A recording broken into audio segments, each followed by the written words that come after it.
ओम नमो भगवते वासुदेवाय।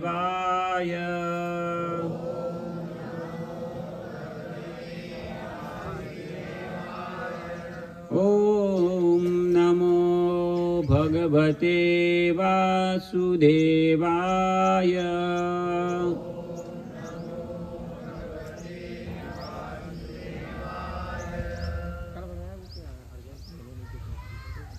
तो आज अच्छा अवसर है, जैसे प्रभु जी ने वर्णन किया, हम भागवत कथा का प्रारंभ कर रहे हैं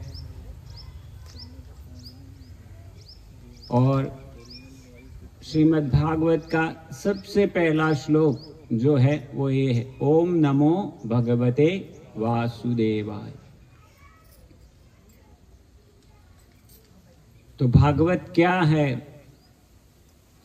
भगवान के गुणगान है। भागवत कथा भगवान की कथा, भगवान के गुणगान है। तो पहले भगवान कौन है वो स्थापित करते हैं। तो भगवान की व्याख्या, भगवान कौन है वो स्पष्ट करने के लिए कहते हैं ओम नमो भगवते वासुदेवाय। मैं नमन करता हूं उन भगवान को जो कौन है? वासुदेवाय। वासुदेव भगवान को। वासुदेव कौन है?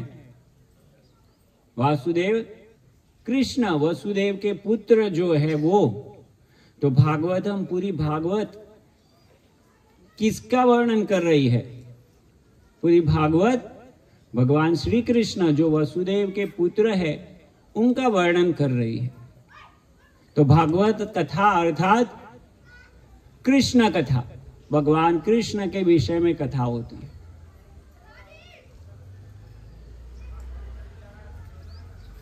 तो भागवत कथा जैसे आज हम यहां पर कर रहे हैं, ऐसे हमेशा चलती रहती है। ऐसे नहीं हम लोग करते, ऐसा नहीं है। बड़े बड़े ऋषि मुनि लोग भी ये कथा करते हैं, देवता लोग भी करते हैं।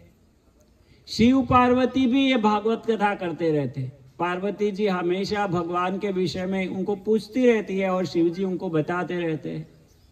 ब्रह्मा जी के 4 पुत्र हैं, वो भी ये कथा करते रहते हैं। तो हमेशा ये कथा चलती रहती है। तो ये जो भागवत हमारे पास भागवत ग्रंथ है, जो भागवत जी, उसमें से जो मुख्य कथाएं हैं, जो आदि रूप में सबसे पहले जिन्होंने कथा किया और सुना गया, उसका वर्णन मिलता है। तो मुख्यतया हम 3 कथाओं के विषय में सुनते हैं।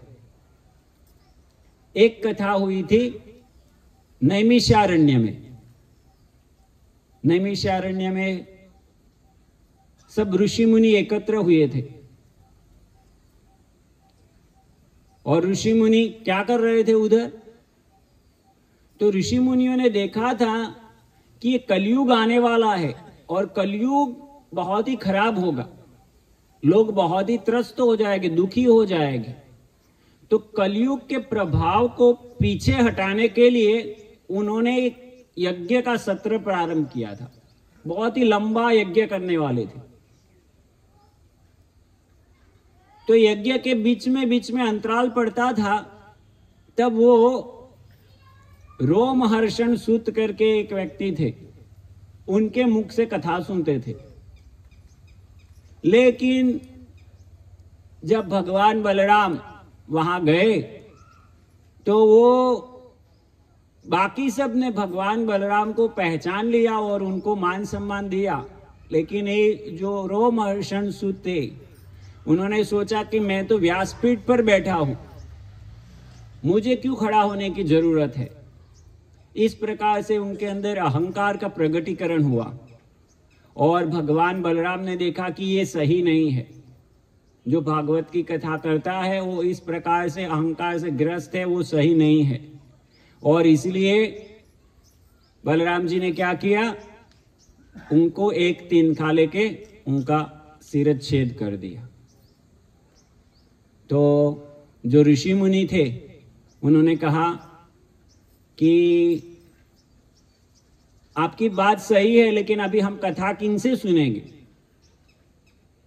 तो फिर बलराम जी उनका जो पुत्र थे सुत गोस्वामी, जिनके जो आगे जाके शौनक आदि ऋषियों को कथा सुनाते हैं, तो उनको बलराम जी आशीर्वाद देते हैं कि वो आपको कथा सुनाएंगे। मैं आशीर्वाद देता हूं कि उनको सब ज्ञान प्रकट होगा।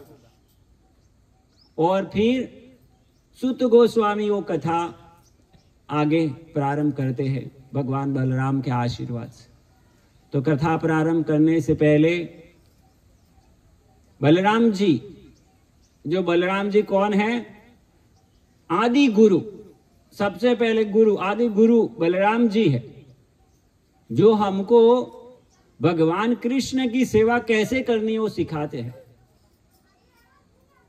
कृष्ण भगवान है और बलराम जी भगवान की सेवा में नियुक्त है, और बलराम जी दूसरे सबको भी भगवान की सेवा में लगाते हैं। तो इसलिए सबसे पहले भगवान बलराम को प्रणाम करना चाहिए। फिर उनके प्रतिनिधि बलराम जी से आशीर्वाद से जिन्होंने ज्ञान प्राप्त किया उनको प्रणाम करना चाहिए। और इस प्रकार से परंपरा में हम देखते जाए तो अभी हम यहाँ जो ये व्यवस्था कर पाए हैं उसका सब श्रेय शिल प्रभुपाद को जाता है। यहाँ आप देख रहे हैं, यहाँ उनको विराजमान किया गया है, जिन्होंने 70 वर्ष की उम्र में, जब लोग रिटायर्ड होते हैं, उस उम्र में इसका प्रचार करने का बीड़ा लेके वो विदेश गए। पहले भारत में प्रयास किया बहुत लोगों को समझाने का, लेकिन लोग समझे नहीं। लोगों को लगता था इससे क्या होगा, अभी टेक्नोलॉजी की जरूरत है, आधुनिक उपकरणों की जरूरत है, ये कथा करने से क्या होगा। तो इसीलिए वो विदेश गए। उनके गुरुजी ने कहा था कि ये भारतीयों का दिमाग है वो अमेरिकनों से प्रभावित हो गया है, विदेशियों से प्रभावित हो गया है, इसलिए तुम क्या करो, इसको अंग्रेजी में प्रचार करो, विदेश जाओ, इनको प्रचार करो, और अगर वो लोग इसको स्वीकार करेंगे तो पूरी दुनिया स्वीकार करेगी। और इसलिए प्रभुपाद जी विदेश गए और उन्होंने ये सब ज्ञान अंग्रेजी में प्रकाशित किया और प्रचार किया, और उधर के लोग ग्रहण किया उसको, क्योंकि उन्होंने देख लिया था कि आधुनिक प्रगति से कोई संतुष्ट नहीं होता है। तो उन्होंने तुरंत उसको ग्रहण किया, और फिर प्रभुपाद जी के आदेश से वो लोग भारत में आए और भारत में प्रचार करने लगे। तो ऐसे ही उनके एक शिष्य परम पूज्य भक्ति विकास महाराज, उनकी कृपा से हमको आशीर्वाद मिले कि हमें सब कुछ समझ पाए। तो हमारा कर्तव्य है कि मैं पहले मेरे गुरु महाराज, फिर प्रभुपाद, और ऐसे परंपरा में भगवान तक सबको नमन करूं। तो इसलिए पहले मैं मंगलाचरण करता हूं। ओम अज्ञानतिमिरान्धस्य ज्ञानाञ्जनशलाकया चक्षुरुन्मीलितं येन तस्मै श्रीगुरवे नमः। श्रीचैतन्यमनोभीष्टं स्थापितं येन भूतले स्वयं रूप कदा मह्यं ददाति स्वपदान्तिकं। वन्देऽहं श्रीगुरो श्रीयुतपदकमलं श्रीगुरुन् वैष्णवांश्च श्रीरूपं साग्रजातं सहगण रघुनाथान्वितं तं सजीवं साद्वैतं सावधूतं परिजनसहितं कृष्णचैतन्यदेवं श्रीराधा कृष्णपादान् सहगण ललिता श्रीविशाखान्वितांश्च।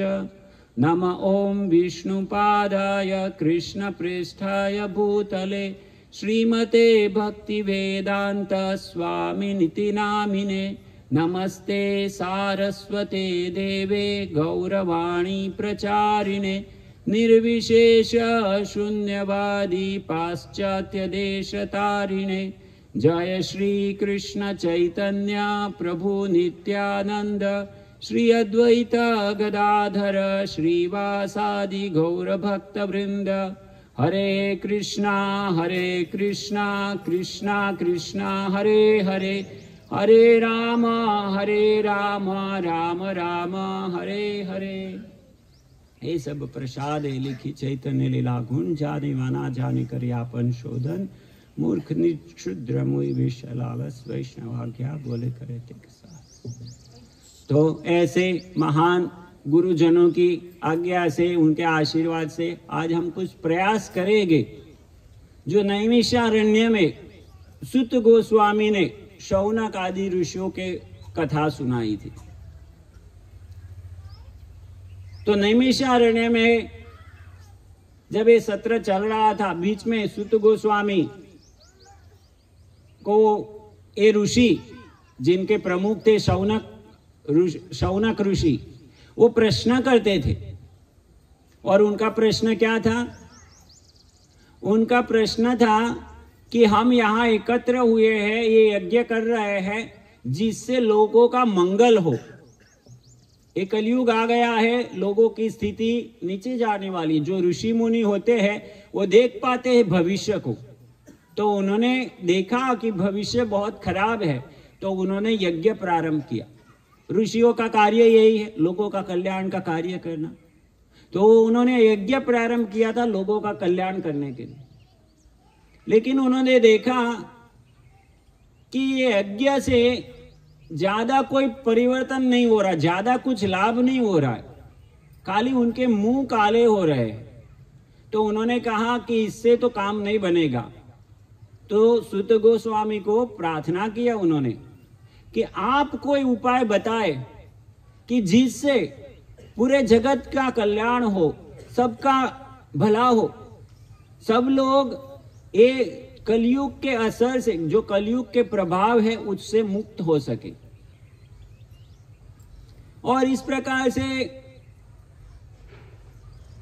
मुख्यतः 6 प्रश्न पूछते हैं वो शौनक आदि ऋषि, लेकिन उसका भाव ये था कि लोगों का कल्याण कैसे हो। और उस भाव को ग्रहण करके सुत गोस्वामी उनको वर्णन करना शुरू करते हैं कि लोगों का कल्याण कैसे हो सकता है। शौनक आदि ऋषियों ने उनका जो प्रश्न था उसमें पूछा था, प्रायेण अल्पायुष्य कलावस्मिन युगे जना। एक कलयुग में प्रायेण अल्प आयुष्य, कलयुग में लोगों के आयुष्य कैसा होगा? बहुत छोटा, कम आयुष्य होगा। पहले लोग कितना जीते थे? जो बड़े वृद्ध होते हैं उनका आयुष्य हम देखते हैं 100 साल तक कभी कभी जी लेते हैं। लेकिन कलयुग जैसे जैसे आगे बढ़ता है, अभी कितना आयुष्य है? एवरेज सबका 60 साल, 70 साल, 80 साल तो कोई जी लिया तो बहुत हो गया। तो कलयुग जैसे जैसे आगे बढ़ेगा और भी कम हो जाएगा। ये भागवत में वर्णन है। यहाँ पर शौनक आदि ऋषि भी बोले, और 12वां स्कंद है, 12वें स्कंद में फिर से इसका वर्णन है। भागवत में बारंबार वर्णन है कि कलयुग में लोगों के आयुष्य कम है। तो कहते हैं प्रायेण अल्प आयुष्य, आयुष्य कम होगा। कलावस्मिन युगे जना, ये कलयुग में लोगों का आयुष्य कम होगा। और फिर क्या होगा? मंद सुमंद मतयो, मति अर्थात बुद्धि, बुद्धि कैसी होगी? मंद सुमंद मति होगी। उनकी बुद्धि कुछ काम की नहीं होगी, वो कुछ समझ ही नहीं पाएंगे, विवेक जैसा कुछ नहीं होगा। वास्तव में बुद्धि अर्थात क्या? वास्तविक बुद्धि किसको कहते हैं? जो अच्छे से कंप्यूटर चलाए, अच्छे से स्मार्टफोन चलाए या रॉकेट उड़ाए, क्या उसको बुद्धि कहते हैं? अगर इसको बुद्धि कहेंगे तो प्राणी लोग इसके बिना ही अच्छे से जी लेते हैं। प्राणियों को इतनी टेक्नोलॉजी की जरूरत नहीं पड़ती। उसके बिना देखिए, वो हमको हवा में उड़ना है तो हमको एरोप्लेन चाहिए, और पक्षियों को चाहिए एरोप्लेन। बिना एरोप्लेन के हवा में उड़ लेते। हमको एक एक चीज में हम स्पर्धा करें प्राणियों के साथ, तो वो कितने आगे है हमारे से बिना टेक्नोलॉजी के। तो इसलिए बुद्धिमान इसको नहीं कहते कि जो खाली प्राणियों के साथ स्पर्धा करता है और आहार, निद्रा, भय, मैथुन की चीजों को अच्छे से सुव्यवस्थित करता है। लेकिन बुद्धि की व्याख्या करते हैं, बुद्धिमान वो है जो सत्य क्या है, असत्य क्या है, उसका भेद कर सकता है। पवित्र क्या है, अपवित्र क्या है, उसका भेद कर सकता है। शाश्वत क्या है, नश्वर क्या है, उसका भेद कर सकता है। और सार रूप में कहूं तो शरीर और आत्मा में भेद कर सकता है। वो देख सकता है कि क्या क्या चीजें नश्वर है और क्या चीजें शाश्वत है। और एकदम सरल भाषा में कहूं, जैसे आप समझ सके ऐसे, तो बुद्धिमान उसको कहते हैं कि मेरे साथ क्या जाएगा। कभी कभी ट्रक वाले लिखते हैं ना उनकी ट्रक के पीछे, सोचकर सोचो साथ में क्या जाएगा। तो बुद्धिमान वो है, वो सोचता है कि मेरे साथ क्या जाएगा, इसमें से कुछ मेरे साथ आने वाला है। इसकी एक कथा है, सुंदर कथा। तो एक बार एक राजा था और बड़ा दानवीर राजा था और धार्मिक था। तो हमेशा साधुओं को बुलाता था और उनको भोजन कराता था, बाद में दान दक्षिणा देता था और उनसे आशीर्वाद प्राप्त करता था। तो बड़ा ही धार्मिक राजा था। तो ऐसे अलग अलग साधु आते थे उनके राज्य में, उनका आशीर्वाद देके जाते थे। एक दिन एक साधु आया जिसने देखा कि ये राजा जो कर रहा है बड़ा ही अच्छा कार्य है, लेकिन खाली इतना करने से इसका कल्याण होने वाला नहीं है, तो मुझे कुछ उपाय करना चाहिए। ऐसी ही एक कथा भागवत में 4थे स्कंद में भी आती है। एक राजा था, वो भी बड़ा यज्ञ करता था, बड़े यज्ञ करता था और उसमें पशु बलि देता था और ऐसे पुण्य कार्यों में लगा था। तो उसका उद्धार करने के लिए उधर नारद मुनि आ जाते हैं और वो भी ऐसे उपाय करते हैं।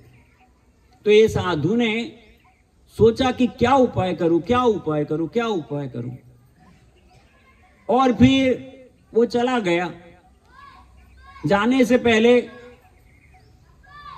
राजा को आशीर्वाद दिया, तुम्हारा भला होगा। राजा ने बोला और कोई सेवा है तो बताइए। तो साधु ने कहा एक काम कीजिएगा। क्या काम? आपके राज्य में जो सबसे बड़ा मूर्ख हो उसको ढूंढ निकालिए। अरे उस राजा को आश्चर्य हुआ, मूर्ख को ढूंढना बोल? वो बोले हाँ, मूर्ख को ढूंढ निकालिए। और फिर क्या करना है? उसके हाथ में एक डंडा थमा दीजिए। और फिर क्या करना है? मूर्ख को पूरा गांव में, पूरा राज्य में ऐसे एक चक्कर लगाना है। सुबह में चलना है, शाम को घूम के वापस आ जाना है और आप उसके रहने की और खाने की व्यवस्था कीजिए। तो राजा बोला ठीक है, इसमें क्या बड़ी बात है मेरे लिए, मैं अभी करवा लेता हूं। तो राजा ने ढिंढेरा पिटवाया और मूर्ख को ढूंढना मुश्किल है, क्योंकि मूर्ख का एक लक्षण क्या होता है? मूर्ख अपने आप को मूर्ख नहीं मानता। मूर्ख सोचता है मैं बुद्धिमान हूं, बाकी सब मूर्ख है। तो इसलिए मूर्ख को ढूंढना मुश्किल है, लेकिन उनके पास बहुत ही पटु मंत्री थे। तो मंत्रियों ने ढूंढ निकाला एक मूर्ख को जो वास्तव में मूर्ख था, और उसको वो लेके आए राजा के पास। और राजा ने कैसे तो उसको डंडा थमा दिया और एक काम समझा दिया कि तुमको क्या करना है। और एक काम चालू हो गया। 1 साल, 2 साल, 5 साल, 10 साल, राजा धीरे धीरे वृद्ध हो गया। अभी राजा को सब, उनके पास जो भी जायदाद थी, जो भी संपत्ति थी, सब उनको तो बांटना था, अभी आगे वाली पीढ़ी को देना था। तो सबको बांट रहे थे, भाई इतना इसका, इतना इसका, इतना इसका, ऐसे बांट रहे थे, तो वसीयत कर रहे थे। और अंत में उनको याद आया, अरे मैंने ये व्यक्ति भी रखा है, मैं जाऊंगा बाद में, इसका कौन, इसका ध्यान कौन रखेगा? तो उसको बुलाया। अभी वो था मूर्ख। अभी मूर्ख को राजा बोलेगा अरे मैं मरने वाला हूं, अभी वृद्ध हो गया हूं, मैं मरने वाला हूं। तो आप लोग थोड़ा आगे आ जाइए, देखिए पीछे वो भक्त धूप में बैठे हैं, ऐसे आगे आ जाइए आप लोग। आगे आप बीच में जगह है, आप लोग आगे आ जाइए, बीच में जगह है, आप आगे आ जाइए, आगे आ जाइए भाई, पीछे वो।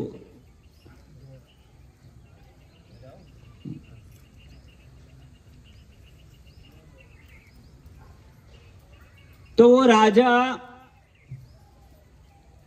उसको समझाने का प्रयास करता है, लेकिन मूर्ख को क्या पता चलेगा कि मरना क्या होता है, मृत्यु क्या होती है, उसको समझ में नहीं आएगा।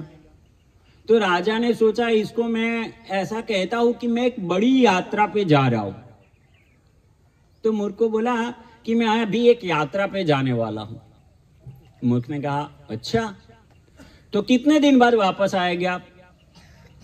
राजा ने कहा ये यात्रा में से वापस नहीं आना होता है, बड़ी अजीब यात्रा आपकी। तो बोले आपके साथ रानी जाएगी?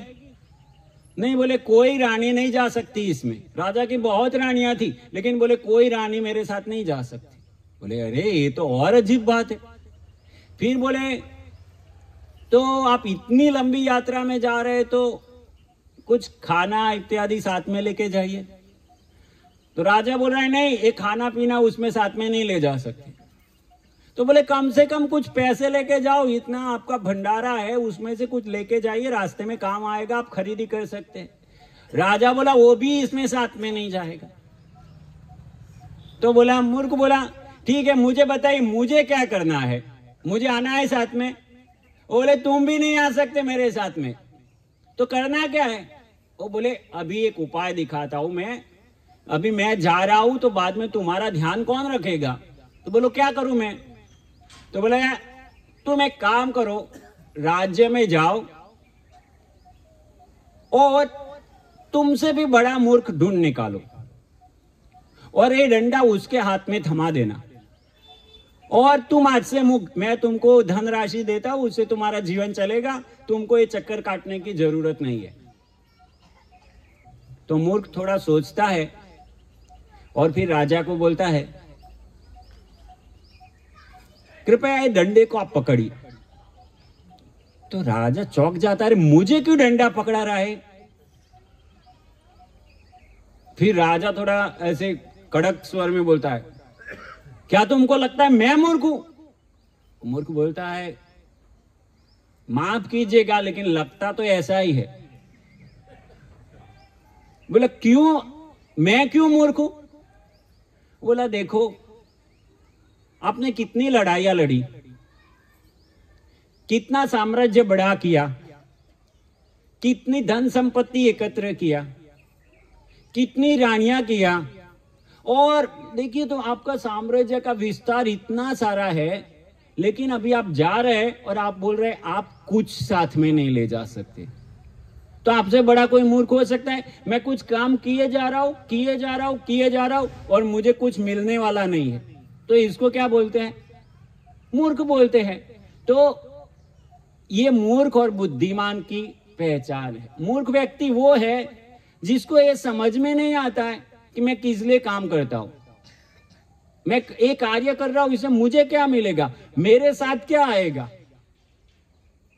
तो जो मूर्ख होता है वो ये नहीं देख पाता कि ये जीवन के परे दूसरा जीवन है, ये जीवन ही सब कुछ नहीं है। तो गांव में अभी भी ये लोग आसानी से समझ जाते हैं, लेकिन शहर वाले लोगों के लिए मुश्किल है ये समझना। गांव में सबको पता है कि हम शरीर नहीं है, हम आत्मा है, मृत्यु के बाद में पुनर्जीवन है, और पाप करेंगे तो सजा भुगतनी पड़ेगी, पुण्य करेंगे तो अच्छा फल मिलेगा, सब लोग जानते हैं।